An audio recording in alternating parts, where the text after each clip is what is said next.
Bonjour tout le monde.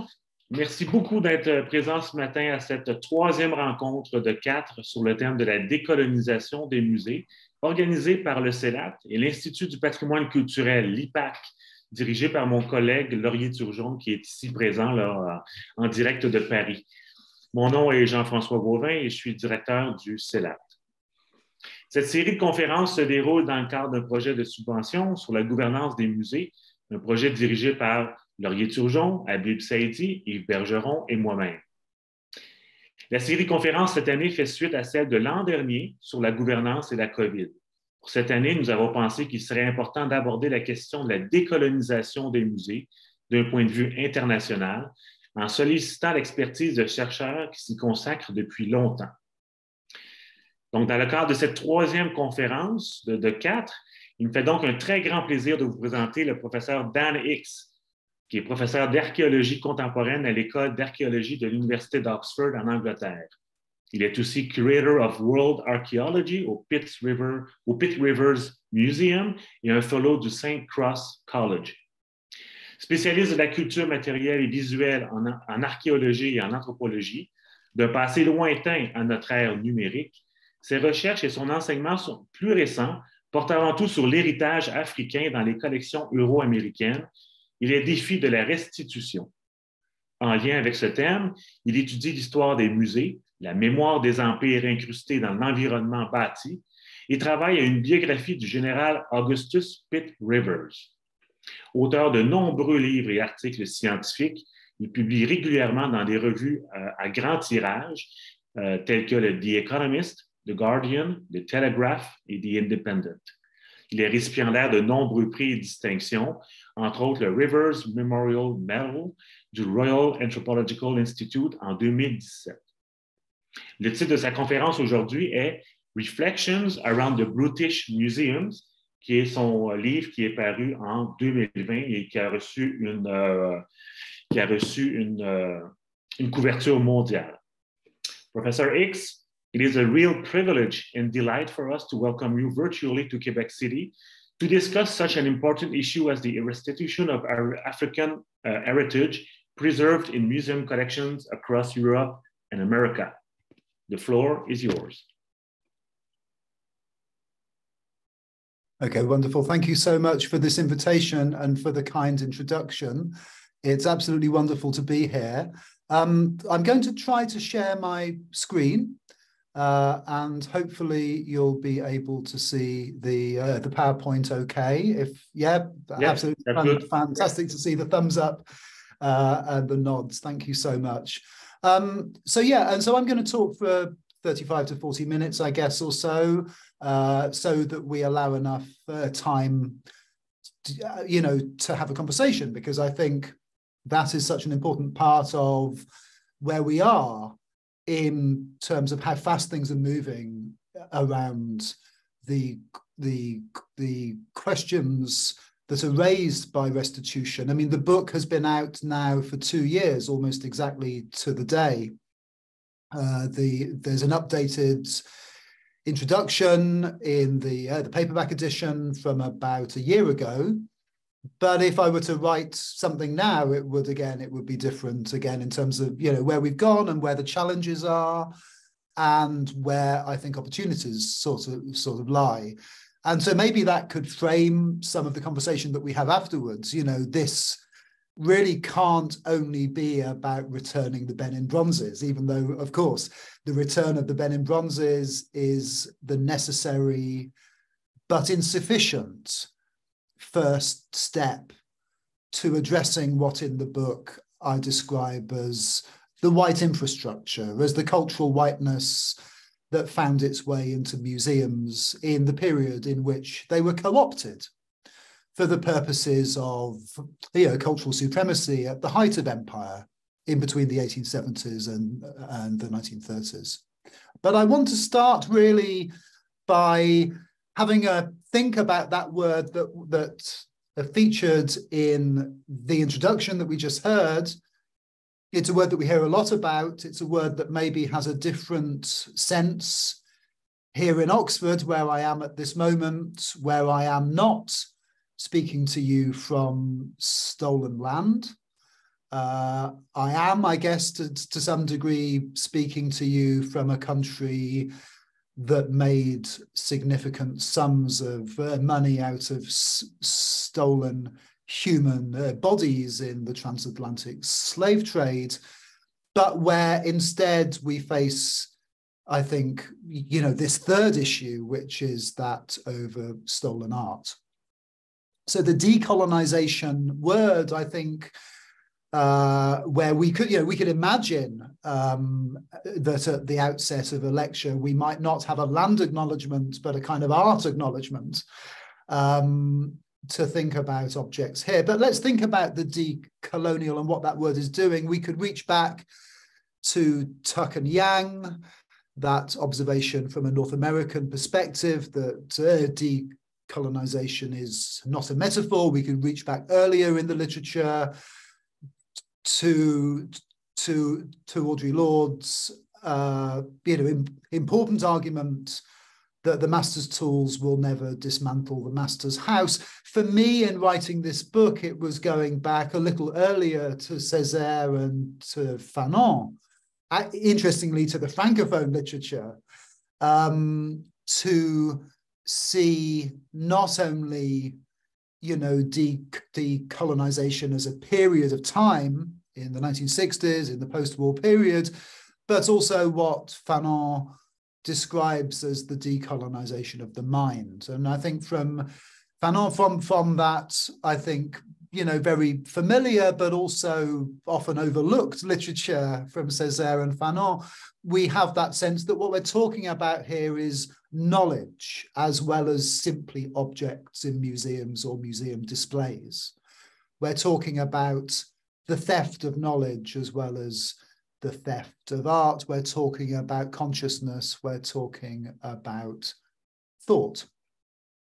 So as I say, in the introductory sort of section of the book, there's a section from Césaire, there's a section from Du Bois, but also from more recent important Francophone voices that include Achille Mbembe, with his account of the necropolitical, and his account of necropolitics, as he calls it, certainly informs some of the ways in which I sought to take on board the literature over the cultural biography of objects that is so much, has been such an important part of how we think around, material culture for the past 30 or 40 years, to think about not only the life of objects, but also how they can die.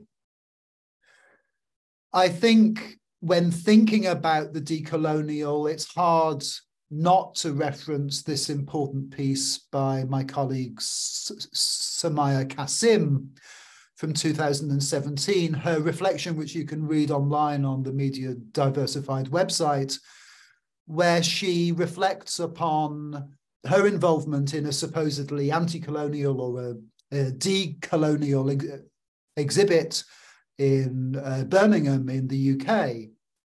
And she warns, this is in a UK context, and I think it's maybe something that will be nuanced, in the North American setting in which you find yourselves, and certainly nuanced in a different way in Berlin or, Paris. But we can actually, maybe 5 years on, see some of the risks that she's pointing to really coming into reality, where she said, I do not want to see decolonization become some sort of part of the British national narrative as a pretty curio with no substance, or worse, for decoloniality to be claimed as yet another great achievement of the British, an accomplishment of the British.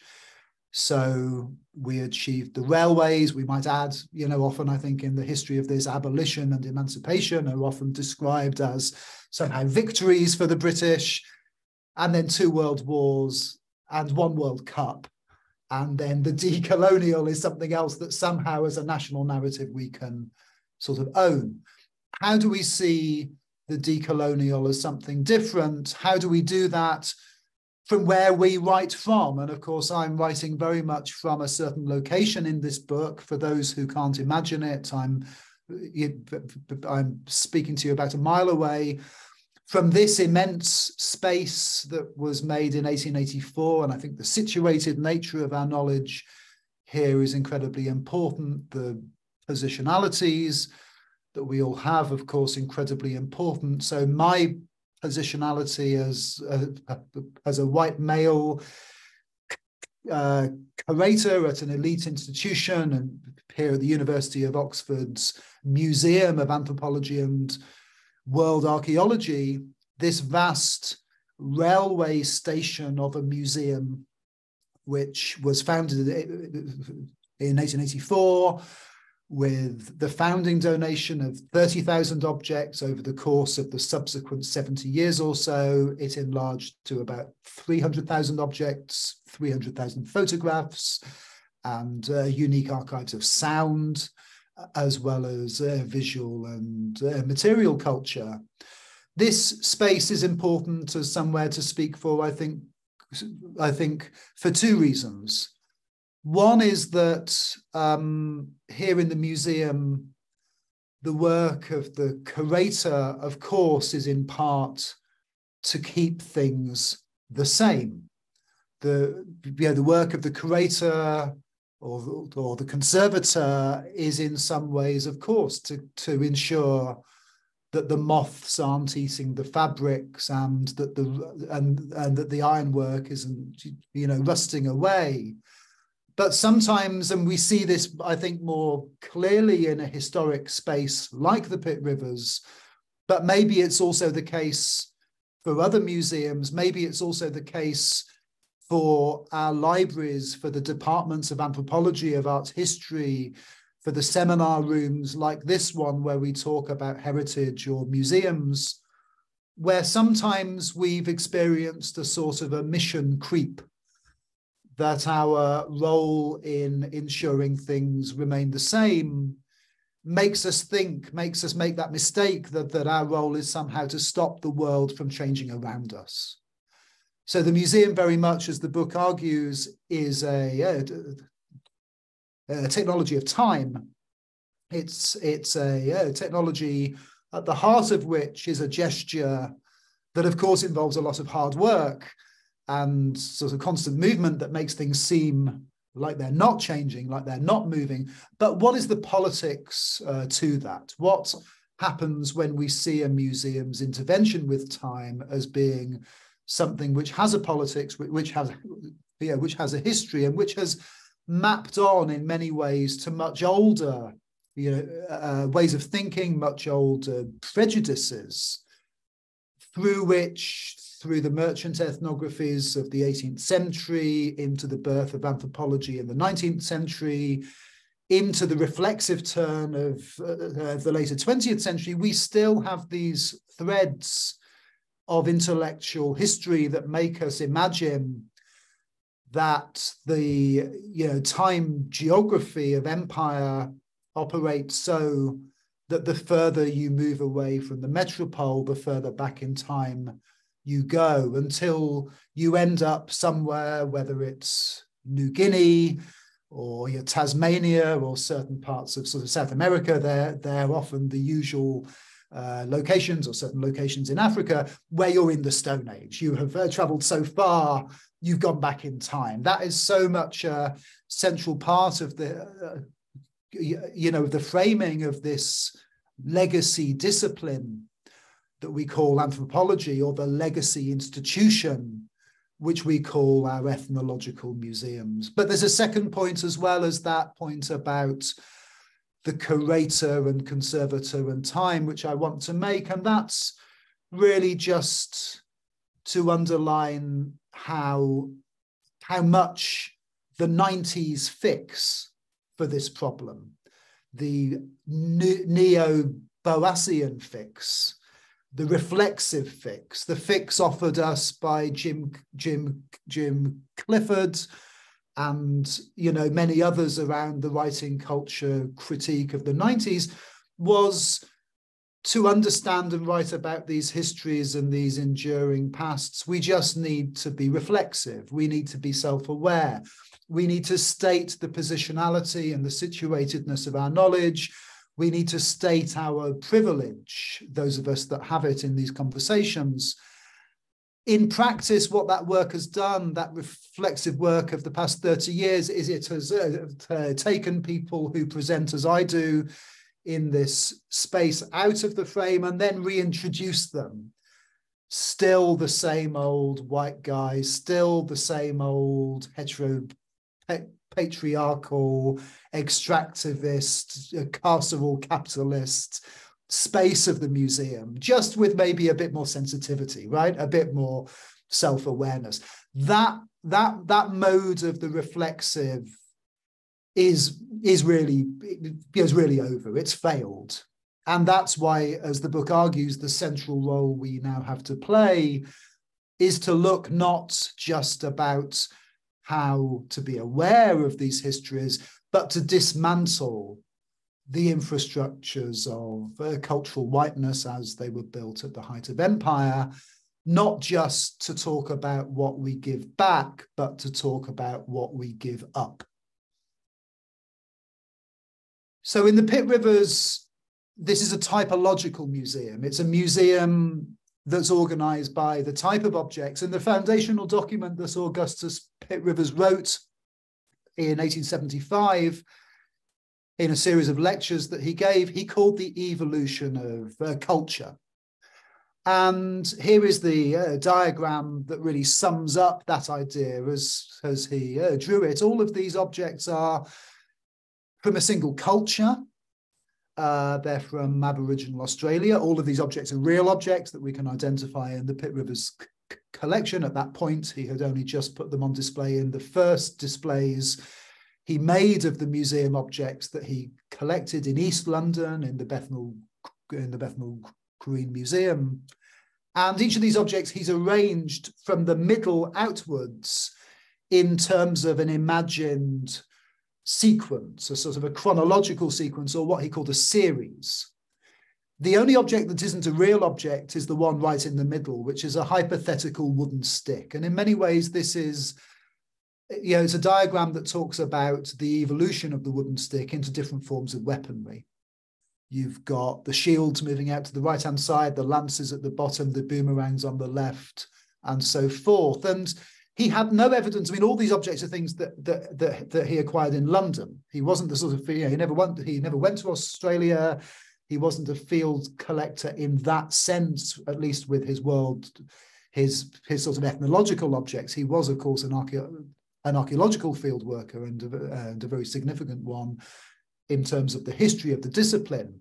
But each of these objects, he had no certain account of their relative age, but he arranged them according to increasing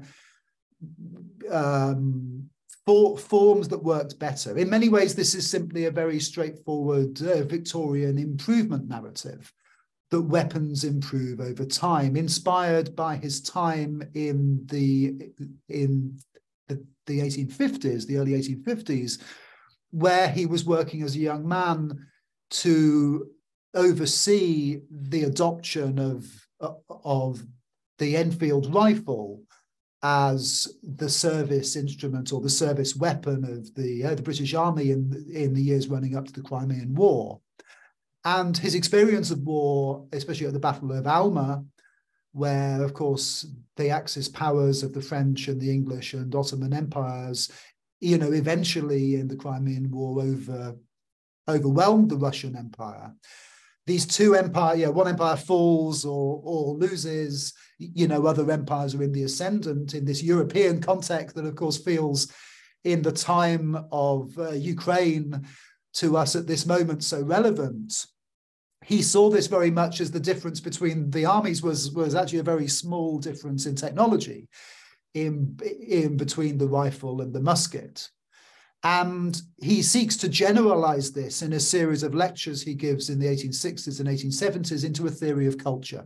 At the heart of this is the idea that evolutionary ideas as applied to the biological world could be applied equally to culture. And I think in many ways, we're still starting to make sense of quite how the increasingly failing, the already highly problematic arguments of the London Anthropological Society, who were so much in terms of talking about human difference, still embedded in what would continue for many decades, of course, the fake race science, that the poisonous ideology that anthropology found itself so intimately engaged in, and of course anthropology museums with their displays of human remains, the idea that there are different species of human, that human difference was based on a biological model.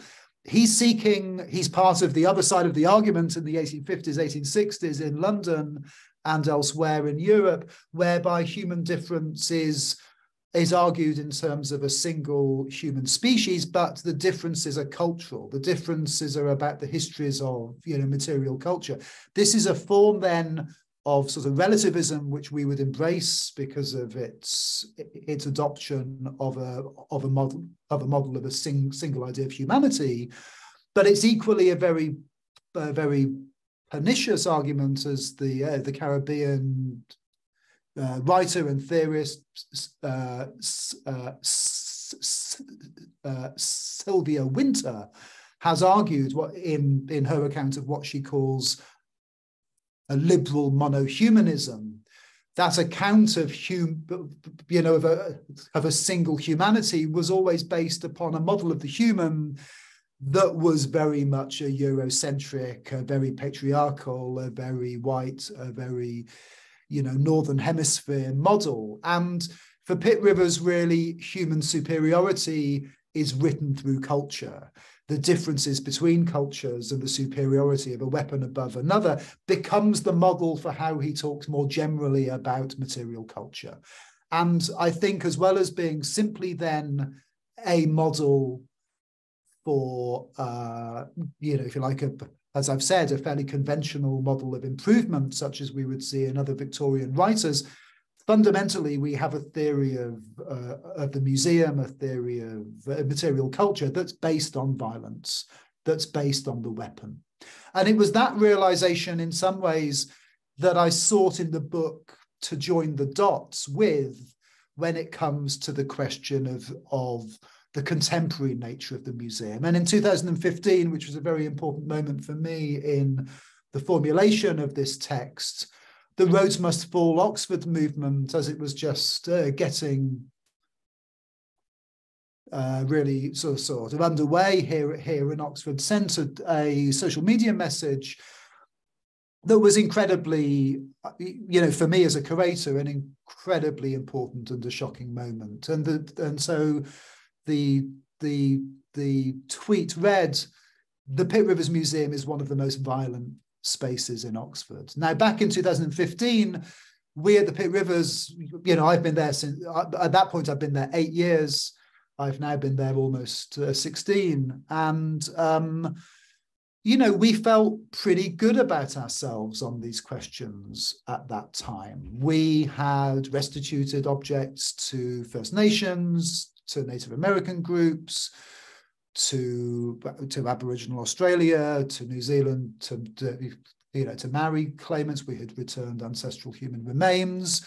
We'd hosted visits from what we used to call source communities.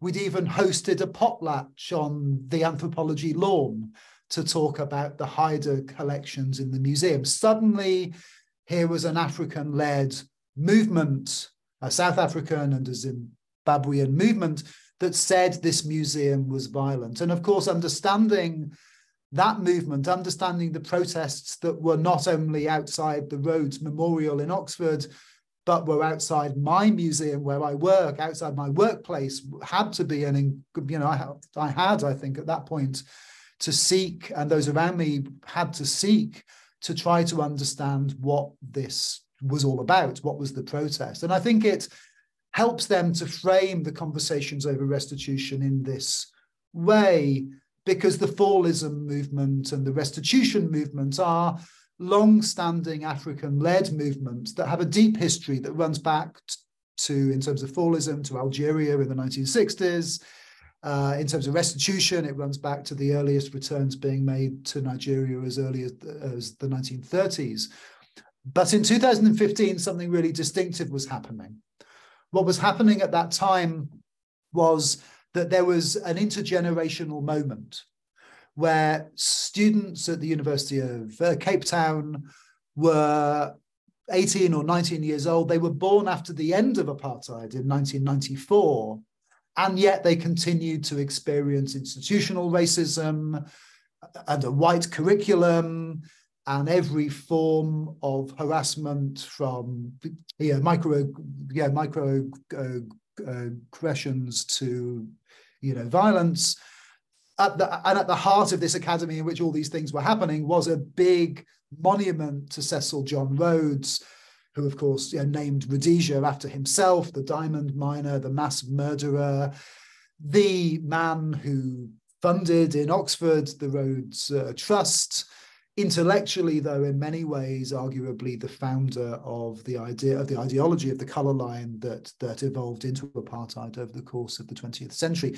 So the removal of this artwork at the heart of the academy became not just a metaphor, it became a recognition that in the early part of the last century, art and culture were put to work to make certain colonial world views last. These were technologies of endurance, durational forms of art. We think of the museum often as a representational form. What if we see it in terms of artwork more as a durational form of artwork? As I was saying at the beginning, something that makes things last. Because once you put up a statue or you put up a display of objects in a museum, it's incredibly hard to take them off display. It's incredibly hard to take those things apart. They become naturalized. They become a part of, and of course, we don't need to go back to the structural Marxism of the 1960s or 70s to understand the basic observation that these ideological positions end up, to appear to be a sort of natural and eternal entity. So in Oxford, the focus was then, having removed Rhodes in Cape Town, upon what, to our great shame in Oxford, remains our monument to apartheid, the Cecil Rhodes statue at Oriel. But the movement moved from Oriel to a series of other locations in which empire and imperial thinking had been made to last, and that included the Pitt Rivers Museum. But at the Pitt Rivers Museum, it wasn't the displays of weaponry that you find on the upper gallery, such as those objects I showed you a moment ago. It was the Benin case. It was those objects that were taken with violence in the later 19th century, where the story of that violence is told and retold in the sort of text that's there in the case, but where it was argued by the protesters that act of violence is repeated every day we open our doors. And for me as a curator, that was an entirely novel way of seeing this space, which, as we learn from the quote earlier from Kasim, will not be decolonized. Okay, if this is a colonial weapon, if this is a way in which the guns that were shooting to burn down the palace of the Oba of Benin in 1897, if the display cases were just another weapon in the armory, if looting became, in this time period between the 1870s and the 1920s, a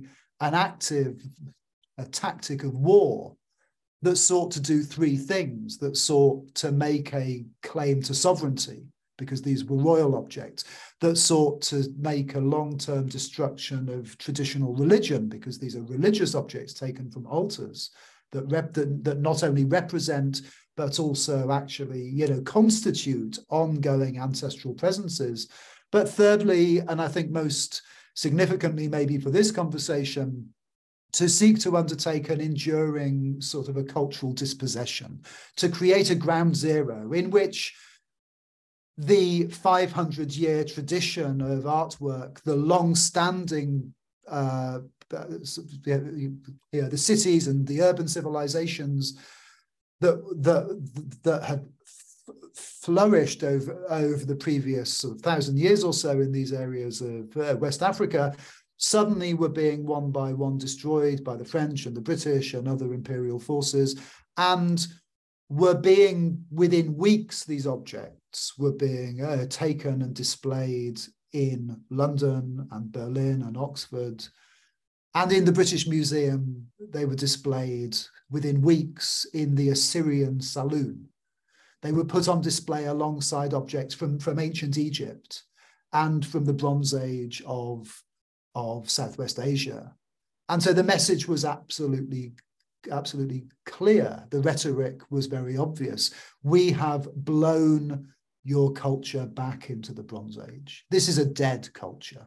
We're going to appreciate it and display it in the museum, but we're going to tell the story of the defeat of the Oba, the king of Benin. So that challenge from Rhodes Must Fall, Oxford, really remained with me in the subsequent 5 years as this book took form and as the movement for restitution really, grew. It's important at this point to explain some of the context of, the Benin expedition, framed as a punitive expedition, as so many of these attacks were. It was not, an event that happened in a colony or a crown colony. European nations did not loot their own colonies. This is a very different, here we have to learn from the settler colonial literature that there are different forms of colonialism that take place at different moments. And one form that we're only just at this point really starting to see very, very, very clearly, at least in the UK, and I'd say France as well, is I think important, is that militarist extractivist form, the corporate colonial form of the later 19th century that went hand in hand with the company land and the protectorate land. So the formation of the Niger Coast Protectorate and the formation of the Royal Niger Company to go up and down the Niger River, all of which, of course, was fundamentally about, really two things, palm oil and rubber. This is a history of the rubber that was used to appear or to be used on the wheels or the tires of the bicycles of Oxford Dons in the 1890s. It's about the palm oil that was used to grease the machinery of the textile mills in Manchester. This is about the history of margarine. It's about the history of those forms of extraction that happened in West Africa at this time, within which this strange interface happens with the looting of objects. The protectorate protects you like the mafia protect you. The treaties you sign that each of the chiefs and the obas were signing and then get torn up, they are sort of tricks to say, you haven't done what we wanted in the treaty, therefore we see that as an affront and we're going to punish you. The framing of these incredibly violent acts that happened after 1884, as I've said, the year of the foundation of the Pitt Rivers Museum, but the year of two other things as well, the year of the Berlin Congress, in which, of course, the continent of Africa was divided up in between European nations, but also 1884 being the year of the invention of the Maxim, which was the machine gun that led to so much of the human loss and so much of the violence that we're seeing at this time in the 1890s enacted by Europeans, from the French at Abomi to the British at Benin and to many, many other examples. Think of that emergence of the machine gun as the ultimate logic of that evolution of sort of culture that was based on a model of weaponry. And you start to get somewhere near where we need to think about this museum founded by a soldier that goes on to display military loot. So more than 10,000 objects were looted, of which 1,200 or so were the most famous objects in many ways, the relief plaques, but many, many other objects made of copper alloy and brass and many other materials as well, the carved ivory tusks, the coral work objects, and so on. This attack upon the palace of the Oba of Benin was an attack upon a sacred royal landscape that, as I've said, had stood for over 500 years. The removal of the Oba in order to get him out of the way to allow free trade for the purposes of the corporate militarist enterprise in the sacking and the burning down of the palace, of this center of power, religious power, sovereign power, the power in relation to politics and economics, this went hand in hand with the taking of objects like the plaques, hand in hand, not only though with the plaques such as we see on the left-hand side at the British Museum, but as we see at the Pitt Rivers, so many other materials. The bronze heads of obers, such as we see in the middle, into the top of the heads, holes in the heads of these these images. There were put the carved ivory tusks, each of which in the unique iconography told the history of the achievements of each of the obers.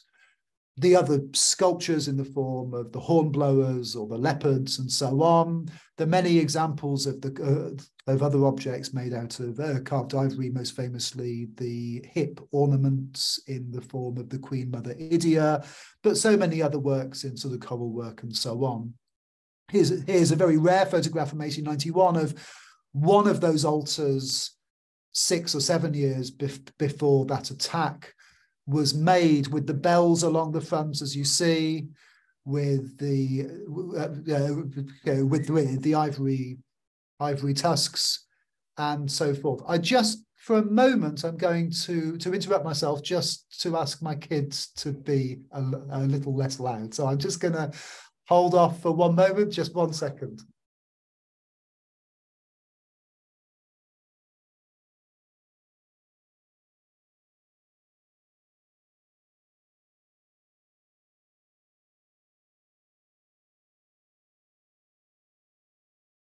And I'm back. Thanks so much for that. So yeah, here we have one of those altars, such as what, and I think it's a reminder that what we're seeing is the destruction of a religious landscape as well as a sovereign landscape.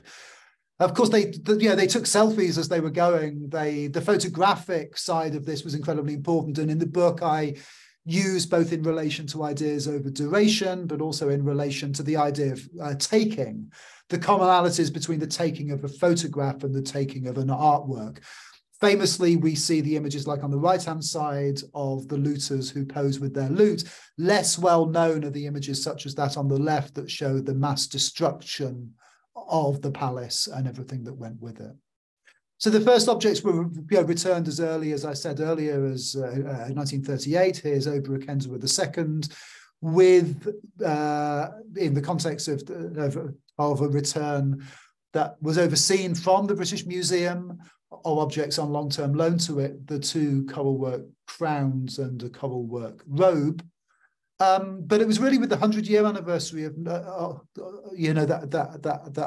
happened in sort of 96 to 97, that the important movement for restitution around the 100-year anniversary really sort of took off. At that point, I think many who'd been involved with Bernie Grant and others thought this movement had failed, and yet here we are in the year of the 125th anniversary, and so much, I think, is sort of happening at last.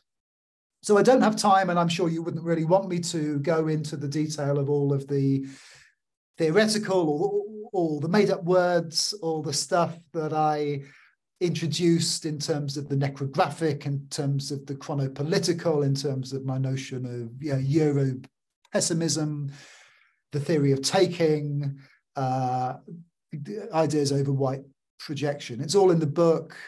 We can talk about it in the Q&A if you wish, but the point is we need new vocabularies. And let me just give one example. When for years, the first sort of seminar I give, if I teach anthropological material culture studies, would be to use, with no hint of irony, French text, that introduces material culture studies and bears the title, which, as I say, with no hint of irony, we use, which is the essay on the gift. And so Marcel Maus's account of gift exchange, the role in which objects become part of certain forms of debt, how human interaction is based upon the principle of reciprocity. that there are two things that go with the spirit of the gift, the obligation to receive the gift, but then importantly, the obligation to make a return.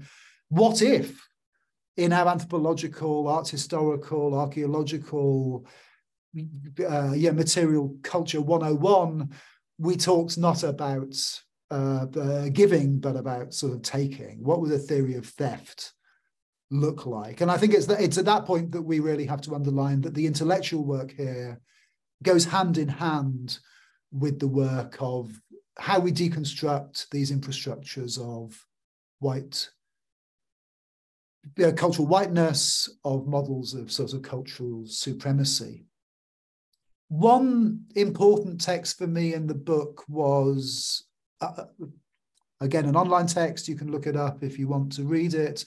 I'd highlight, it's by Nick Mizof. I'd also highlight his forthcoming book that's going to be out early next year called White Sight. It's coming out with MIT and moves his arguments over visual culture in relation to cultural whiteness further. His argument, though, I think, in relation to the movement for Black Lives as it came about, not in its most recent iteration in 2020, but in terms of, those absolutely, those incredibly important sort of elements of the movement that came in the wake of the deaths of the racist murders of Eric Garner and also Michael Brown from the summer of 2014 up to the Trump inauguration in 2017. Nick, in that book, which he calls The Appearance of Black Lives Matter, makes one really significant observation for me that I think is important for all of us that look at museums. He says that a certain form of politics emerges from a shift in the visual regimes of our everyday lives, because it is the appearance of dash cam footage and cell phone footage that suddenly makes visible and shareable anti-Black violence that's happened for centuries, out of which there comes, in that moment of seeing, a new form of sort of politics, new possibilities for resistance, and new awareness of that level of violence. And I'm very interested in how a similar shift of some kind is going on within the visual regime of the museum. And what does that look like for the museum? It looks maybe something like, again, looking at the account that was given by the Minnesota Attorney General in April last year, speaking after the George Floyd verdict, where he said, "I would not call today's verdict justice, because justice implies true restoration, but it is accountability, and that is the first step towards justice." What does that look like in museums? Well, for the book I wrote, it's about making lists. It's about seeing the Benin bronzes. It's about seeing these items. It's about asking you the question, as I've asked in the past 2 years, so many audiences, the question, how near are you right this moment from a looted Benin bronze? Why in these more than 160 institutions around the world is the story of the defeat of the Oba in 1897 told and retold? Why, when they established the Louvre Abu Dhabi, did the Louvre Abu Dhabi need to have a Benin bronze in order to be a World Culture Museum? What does that mean? Why do we tell and retell this cautionary tale, this tale of violence, this tale of a punishment of, an African king who is removed with the slaughter of who knows how many, tens of thousands, tens of thousands. How many people we're talking about, how many objects? We still don't even know how many of these items are in the British Museum, never mind elsewhere. But this was my first attempt at saying, here's where we think they are. And what's happening now, excitingly, I think, is that in each of those locations, there is a devolved form of restitution happening, in which the old framing that this was about the British Museum or the Met, where the richest or most powerful institutions continued to frame this as simply activists that want things removed, the curators that want things to be returned. Now, in 160 institutions around the world, every part of museum staff, from the leadership to front of house, to the conservators, to the curators, to the education team, to the trustees, are in dialogue with their audiences, their stakeholders, the people that love their museums, who wish their museum could be something other than what it came to be in the later 19th century, early 20th century, which was a vehicle to tell a story about sort of cultural supremacy that is ongoing in the present. So the change in the position of the Times of London in March 2021, I think, was an incredibly important moment. And I want to just end with this image of a series of other things you could look up, other projects we're doing. You could look at the British Art Studies, online piece on ideas of the necrographic. But I want to finish with sort of two observations, really. One is the very simple one, that after we beat the fascists in 1945, one of the first things that happened in our world culture museums, in our natural history museums, was that the last vestiges of those displays of human remains that told the racist lie of supremacy, of white supremacy, using skulls were removed. The scientists found it very easy to say, this is bad science, this is just wrong, and we're going to take these things off display. Right next door, and literally right next door in the case of the Pitt Rivers, the cultural objects that were put on display to tell precisely the same story, for precisely the same ideological reason, to show in the metropole the naturalization of these extreme acts of violence in empire, they went untouched. So that's our job. We're seeing them now. The light is shone on them. Once you see it, you can't unsee it, a bit like what Nick has argued in the context of what he calls the appearance. Using Arendt, what he calls the appearance of the Black Lives Matter movement. The second point is about that same distinction between nature and culture, but it relates in terms of inheritance. It relates in terms of the book I'm just trying to finish at the moment about Augustus Pitt Rivers as a man, as a biography. And I guess that goes like this, which is that the nature writers and the environmentalists tell us, and I think they're right, that from their perspective, one of the most important things that we need to do in our generation, and we're being challenged to by a new generation in their 20s, who in many ways are the same generation that we heard in Cape Town in 2015 and in Oxford in 2015, where we're being challenged to think about how to be a good ancestor, how to leave behind us a world that's not overheated, not full of the toxic remains of nuclear waste that endures for centuries or millennia, isn't filled with unexploded fields of landmines, isn't a stolen climate, isn't a destroyed planet. So that's all very well for the nature writers, but what about those of us that work in culture? What about those of us who work not with not with environments, but with art? And I think for us in the world of culture, our shared challenge is really the other side of the coin.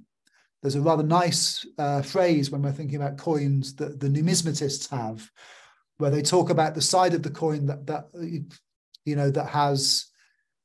has a face on it. They talk about the reverse and the obverse, and the obverse is the side of the coin that has a person on it. Let's think about that side of the coin, the human side of the coin, the other side of the coin from being a good ancestor. And that, for me, is about how to inherit well.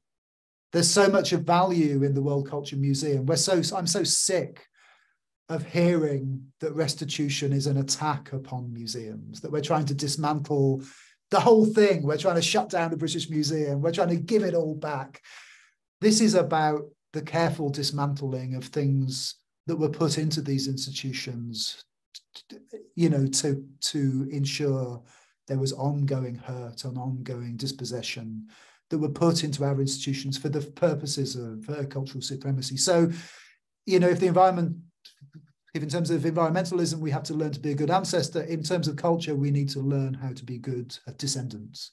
We have to learn how to inherit this material, but to refuse to inherit some parts of it and to be open to giving back when asked on a case-by-case basis. So I'm going to finish there, and thanks for bearing with me with the introduction for my children.